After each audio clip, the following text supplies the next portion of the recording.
A young man stands in his bedroom. It just so happens that today, the 13th of April, 2009, is the young man's birthday. Though it was 13 years ago he was given life, it is only today he will be given a name. What will the name of this young man be? This is the first line of the multimedia juggernaut that is Homestuck. My name is King Rex, and I am a recovering Homestuck user. I no longer participate in the fandoms. I rarely talk about the series at all. And if you're like me, you may feel the same way about this absurdly massive series. So stick around and let me tell you about the greatest comic we don't talk about.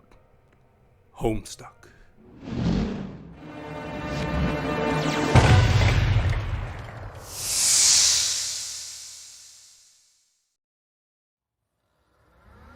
Homestuck is the story of 4 internet pals playing an immersive game called Sburban, which ultimately turns out to be a tool to destroy and remake the universe. This narrative plays out in a pseudo-choose-your-own-adventure style that was popular in the early days of PC gaming. Along the way, they gain RPG skills, travel to other planets, meet a race of Zodiac bloodline aliens who are literally trolls, and ultimately, well, we can talk about that later. Now that's an incredibly simple way of explaining Homestuck, and for all the ways someone could explain Homestuck, simple is not one of them. As PBS Ideas once put it, Homestuck is the internet's Ulysses. That's a big fancy book that's noted for being incredibly in-depth and written by a man who enjoyed huffing farts.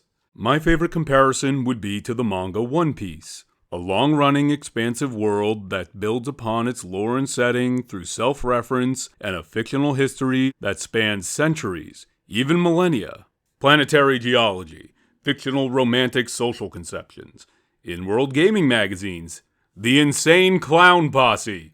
These disparate elements combine to build a world that is bombastically absurd, yet somehow coherent. So it might seem weird that I'm recommending you read a comic that I've already said people don't really talk about, but that's because Homestuck is legitimately a great comic. It's huge, it's massive, it's amazing. But it has developed a sordid reputation with its own problems, and we're going to go into those problems. So without further ado, let's talk about Homestuck. Homestuck. Through the Sburban game, the world of Homestuck operates like a point-and-click adventure, complete with inventories, text commands, and all the like. There's RPG mechanics like combining items, resource farming, weapon classes. There's even a unique inventory system called a Silodex. It can be personalized, customized, and even misused, such as your inventory space filling to capacity and sending the earliest item added flying out and even activating to often comedic results. The closest comparison would be Minecraft, which this comic predates. Gaming parody webcomics were all the rage in the 2000s, and in many ways, Homestuck is a gaming parody webcomic, but it's also a satire on those comics. Its humor is steeped in subverting and disappointing expectations. Author Andrew Hussie is infamous for slathering their works in meta-awareness and layers of ironies that stack higher than the Tower of Babel. Some of you may recognize this. I told you about the stairs, bro. I told you. This is actually from Homestuck.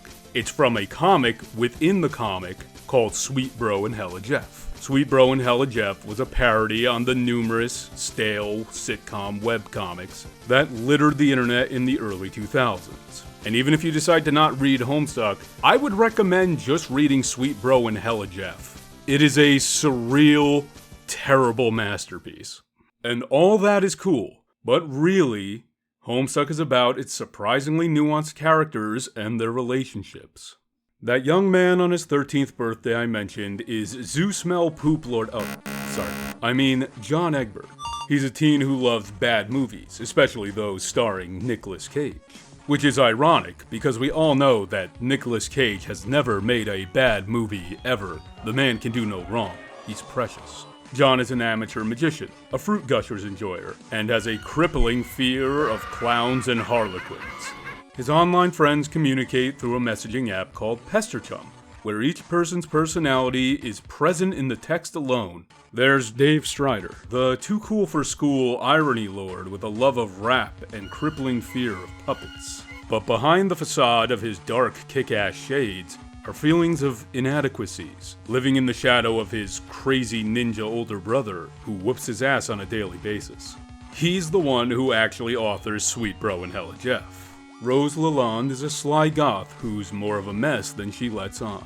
While her antagonism with her mother is much more subdued and passive than Dirk's anime fight scenes with his older bro, the conflict is palpable.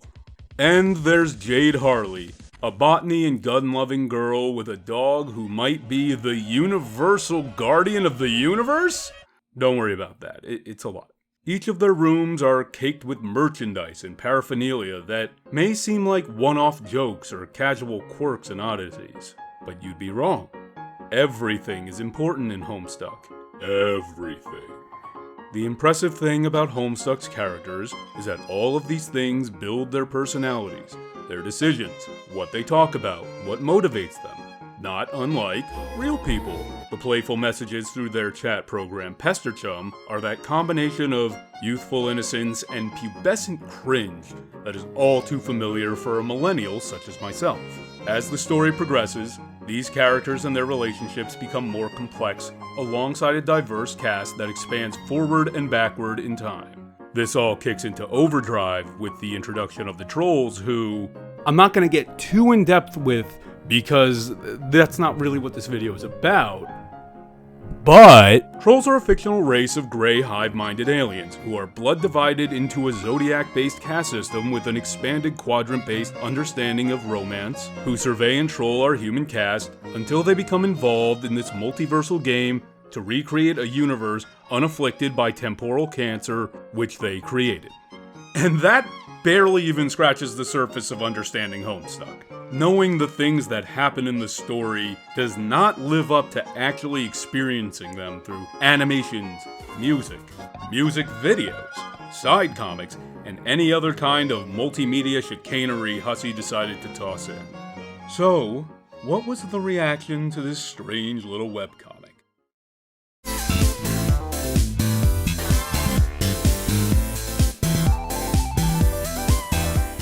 It was exciting, full of running gags and advanced fictional concepts. Had a knack for presenting increasingly outlandish characters and scenarios, but making them all seem completely believable and sometimes painfully relatable. The goofy IMs, the weird fixations and running gags, the romances, tragedies, and multi-layered irony. You really believe that Calliope, the interdimensional angel clown thing, could be your next-door neighbor and friend.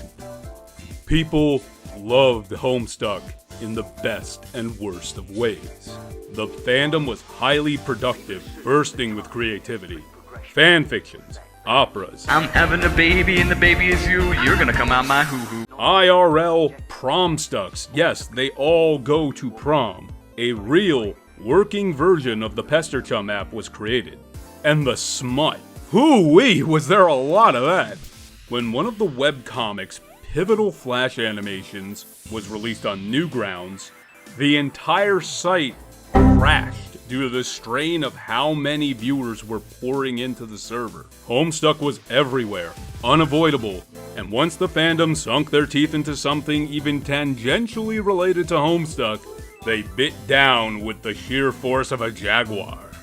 Regina Spektor has a beautiful song called Blue Lips, which meditates on the shared human condition of morality and the choices we make in the face of it. In his mind arose and began to breathe. And the Homestucks applied this song to two troll characters, a silly cat girl and a sweaty buff man, because they both have blue blood and are friends and blue. YouTube videos of the song were flooded with Homestuck comments. Animated music videos were made. I, of course, was not immune to this craze. I read the comic. I participated in 4chan threads, joined Facebook groups, played custom Dungeons & Dragons adventures. So one time I went to a live meetup cosplaying as my favorite troll, Tavros.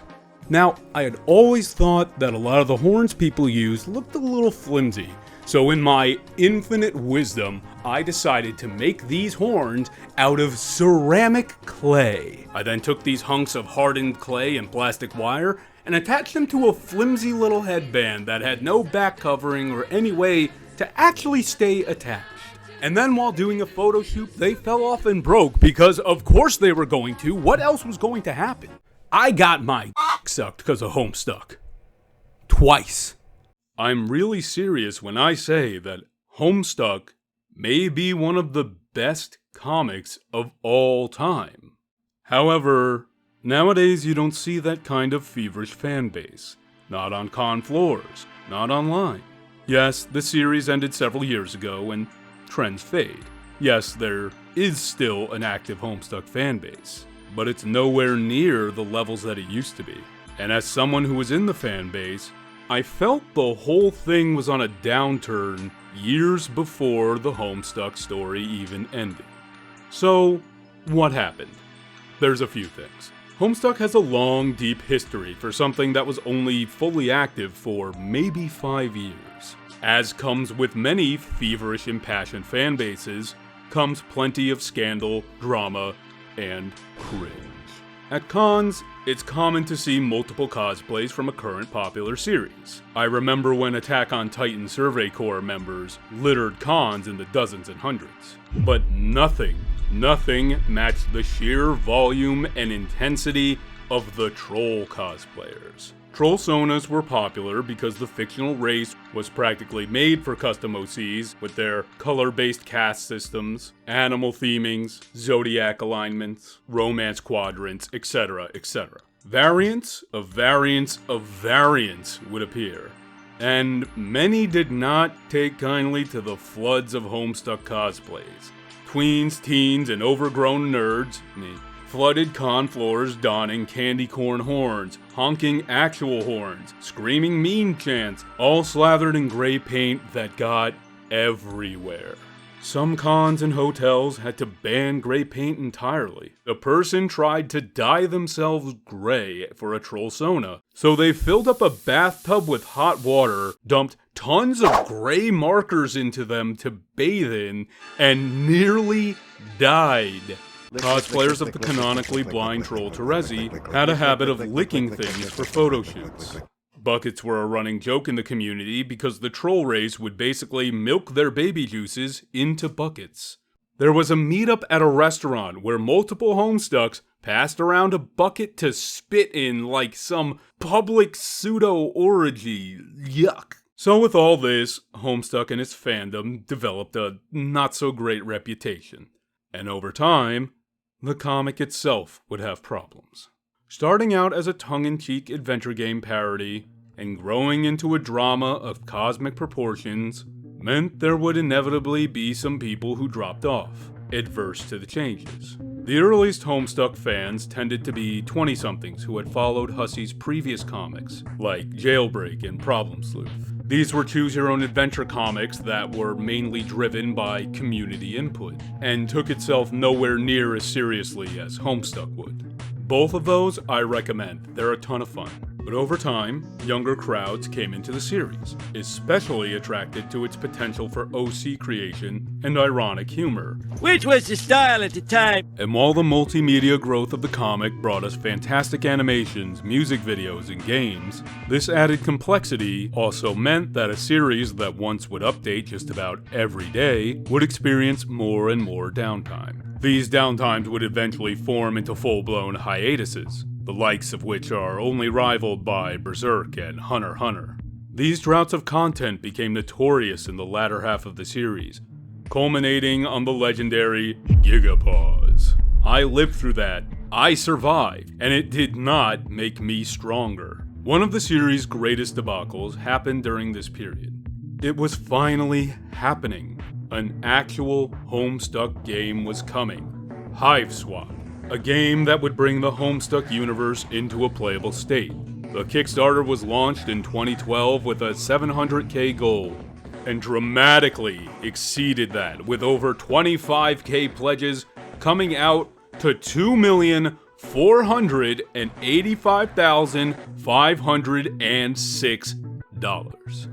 I was one of these backers, pledging 80 buckaroos for a physical copy of the game. I was fully into this series. This was a huge opportunity for the game developers to expand the game, create new reward tiers for backers, and make something unlike anyone had ever seen. All of this was set to be released June 2014, and then mid-2015. These delays were part of why that aforementioned gigapause happened. Hussie took breaks from the comic to focus on the game. You can probably guess things did not go as planned.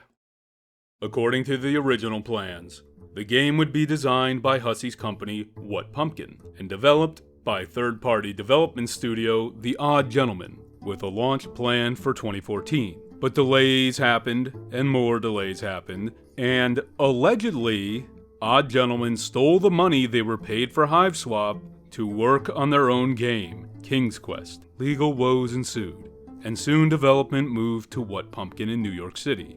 They continued development during most of 2015, until they were dissolved in favor of a completely different team doing exclusively remote work. The new team worked on a version of the game with a completely different art style, moving from 3D models to 2D animation. This meant years of work was discarded. There were more delays, more money sunk, and eventually, Hiveswap was released in 2017. Nothing like what was originally planned. The What Pumpkin NYC team was dissolved and not properly credited. Hussie sold the text rights of Homestuck to Viz Media, who were supposed to help finish Hiveswap, but then just didn't. There were other Kickstarter scandals, dramas, and at the end, no one got what they wanted, and Andrew Hussie has just ignored the whole thing. This is a brief summary of years of events. If you want the full details, you can go into this blog that I've linked below by a person named Geo. So by the time I played Hiveswap Act 1, I felt unenthused. 5 years of waiting, millions of dollars spent, and this was it? Reminder, I spent $80 on this game, and the most I got was a Steam key. And I realized that I was feeling the same way about the series itself. With multiverses, past selves, future selves, alternates, deaths, rebirths, the increasingly convoluted plot and lore, the story spiraling into incoherence, it was just becoming tedious. And judging from a lot of my friends who were into Homestuck and the fanbase at the time, I wasn't alone in that feeling. While the hiatuses, drops in quality, and fandom reputation definitely took its toll on the series, there was a powerful, insidious force at play, a cosmic, unyielding entity which no one has conquered to date. And that force is time. While Homestuck was originally wholly unique in its concept and style, through its 7-year run, it had become a staple of the internet. Its tropes and gimmicks were known to the point where parodies were numerous. Creators inspired by Homestuck took bits and pieces of the formula and made it their own. Not just in fanfictions or alternate universes, but original works. There's 177076, about sentient satellites observing an immortal human race that play planet-wide, decade-spanning games of football. Toby Fox of Undertale fame got his start making music for Homestuck.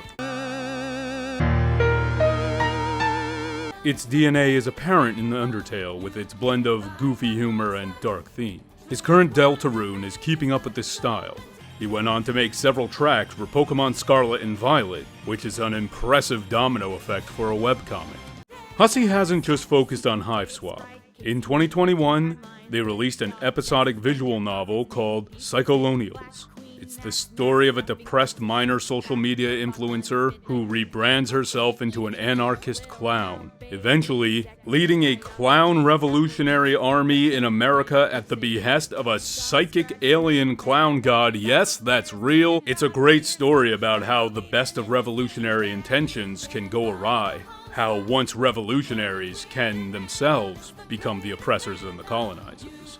And there's a lot of clowns, of course. It's apparent that Hussie's strength in writing character interactions has only sharpened with time and experience. Many of the themes and ideas present in their earlier works come together here in a cleaner, more coherent fashion. Homestuck's core audience was solidly full of teenagers, and for a teenager, going from 13 to 20 over the course of the series is a massive change in body, mindset, and outlook. Now, I'm sure all of you out there have had that thing that you were super into when you were a teenager. Something that became almost an identity for you, an all-consuming love and passion. I went through a British media phase, obsessively watching BBC America for Doctor Who, Being Human, The In-Betweeners, Monty Python. I bought myself a large jacket to wear everywhere, like the one the 10th Doctor would wear. And it did not fit on me at all. I did not know how to dress myself in it. While I'm still a massive anime and manga fan, there were times I made incredibly terrible fashion choices, such as wearing a replica of Urahara Kisuke's hat to school every day, and smugly acted like I wasn't one step away from just wearing a fedora with my favorite Hot Topic t-shirt. I wore my coats without using the sleeves for a while, so I could look like the coolest guys in One Piece. I think the closest connection to Homestuck's overall vibe might be Sonic the Hedgehog, another obsession of mine when I was younger. What started out as a groundbreaking, edgy approach to the cutesy, mascot-ridden gaming landscape evolved, or devolved in some ways, into an aimless series of declining quality, and there's the infamous Sonic fanbase, which has its own sordid reputation, to the point that Sonic the Hedgehog is almost inseparable from its bad fanfictions, fetish smut, and, of course, Chris-chan. From all that, I think it's understandable why Homestuck, a former part of people's most emotionally tumultuous, impulsive, and embarrassing years, might be something many are fine to leave in the past. Perhaps worth a nostalgic revisit to laugh with your friends. I think it's similar to how a lot of adults feel about their Twilight phase. If you're a person whose love of a fandom convinced you to nearly end your own life by bathing in a bathtub of markers, it's reasonable that looking back on that time might be associated with shame and embarrassment. So where's Homestuck now? The Hiveswap game is apparently coming out with an Act 3. Frankly, I don't really care. Many of the friends I met through Homestuck fell out of love with the series before it even ended, and many of those people I don't even talk to anymore. We changed as people, got different interests, moved on. I'm in my early 30s now. I have a completely different set of worldviews, tastes, and feelings. Homestuck really was lightning in a bottle, a story molded by internet culture of the time that in a way makes Homestuck kind of a period piece. Something that came in at just the right time and hit just the right buttons for what people wanted. Its achievements as a multimedia story and its contributions to pop culture cannot be ignored, but that experience of being at just the right age and at just the right time to experience something for the first time is over. Scott Pilgrim is an indie comic started in the mid-2000s that Andrew Hussie has marked as an inspiration for Homestuck. It's a coming-of-age story of young adults struggling with their changing world and emotions, all wrapped up in anime and video game mechanics such as extra lives and point systems. It concerns itself with the popular DIY band scene at the time, populated with the hipster archetype of those obsessed with obscure references and nostalgia, which are littered throughout Scott Pilgrim, especially for retro gaming's hipster darling, Earthbound.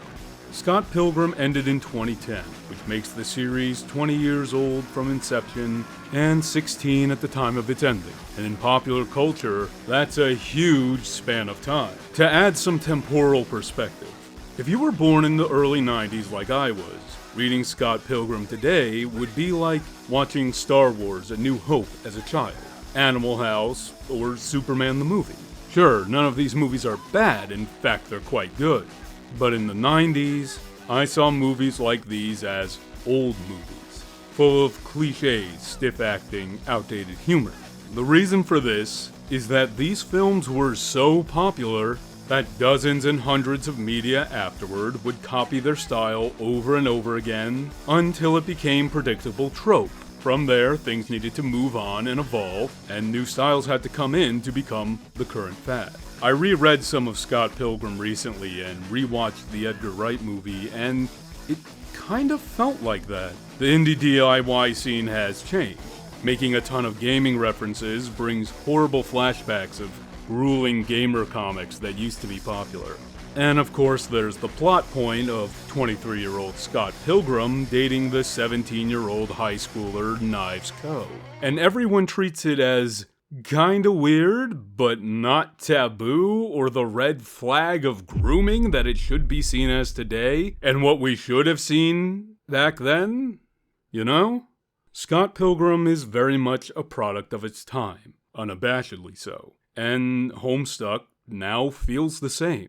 So in conclusion, the reason we don't talk about Homestuck too much anymore is that we grew up. We moved on to other things, changed our tastes, changed our ways, and you know what? That's okay.